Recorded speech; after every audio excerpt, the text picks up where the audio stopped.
So approximately ಒಂದು 2.5 ತಿಂಗಳದ ಒಂದು 10ರಿಂದ 15 ಸತಿ ಆ ಆಫೀಸಿಗೆ ವಿಸಿಟ್ ಮಾಡಿ ಏನಾಯ್ತು ಅಂತ ಕೇಳಿದ್ರು ಸರಕೇನೆ ಯಾವುದೇ ರೀತಿ ಅವರು ಪ್ರತಿಕ್ರಿಯೆ ಕೊಡೋದಿಲ್ಲ ಅಥವಾ ಅದ್ರದ್ದು ಅವ್ರು ಏನು ಆ್ಯಕ್ಷನ್ ತಗೊಳ್ಳೋದು ಅಂತ ಹೇಳೋದು. ಆ ಮೇಡಮ್ ಒಬ್ರು ಅದರ ಕೇಸ್ ವರ್ಕರ್ ಮೇಡಮ್ ಅದರ ಅವರು ಯಾವ ರೀತಿ ಇದು ಮಾಡ್ಲತ್ತಾರ ಅಂತ ಡಿಫೆಂಡ್ ಮಾಡ್ಲತ್ತಾರ ಅಂದ್ರೆ ಅವ್ರಿಗೆ ಕರೆಕ್ಟಾಗಿ ನೀವೇನು ತಪ್ಪಂಗ ನಾವು ವಿತ್ ಪ್ರೂಫ್ ವಿತ್ ಜಾಗಕ್ಕೆ ಹೋಗಿ ವಿಡಿಯೋ ಮಾಡ್ಕೊಂಡು ರೈತರ ಜೊತೆ ರೈತರಿಗೆ ಕರ್ಕೊಂಡು ಬಂದು ಹೇಳಿದ ಸುನಿಗೆ ಅವ್ರು ಯಾವುದೇ ರೀತಿ ಪ್ರತಿಕ್ರಿಯೆ ಕೊಡೋದು.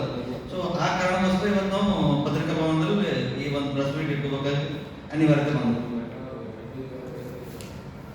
ಇಲ್ಲಿ ಅದ ಏನ್ರಿ ನಾವು ಕುಡಿದ್ವಿ ಅಂತಂದ್ರೆ ಲೂಸ್ ಮೋಷನ್ ಮುಖಾಂತರ ಇವನ್ ಹೆಲ್ತ್ ಕೆಟ್ಟು ಪ್ರಾಣಿಗಳು 2-3 ಪ್ರಾಣಿಗಳು ಜೀವ ಕಳ್ಕೊಂಡು ಇದು ಇವತ್ತ ಹಿಂದಿನೆಲ್ಲ 3 ವರ್ಷದಿಂದ ಇದು ಸತತವಾಗಿ ಅವ್ರು ಮಾಡ್ತಾನೆ ಮಾಡ್ತಾರ. ಅದ್ರ ವಿರುದ್ಧ ನಾವು ನಮಸ್ಕಾರ ಸರ್ ಎಲ್ಲರಿಗೂ.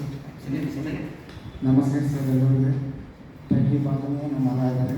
ಒಂದು 3-4 ವರ್ಷ ಆಯ್ತು ರೀ. 3-4 ವರ್ಷ ಆಯ್ತು ರೀ. ಒಂದು ಚೀಲ ಮಾಲ ಆಗಲ್ರಿ. ನಾವು ಅಲ್ಲಿ ನೀರು ಕುಡಿಯೋದಿಲ್ರಿ.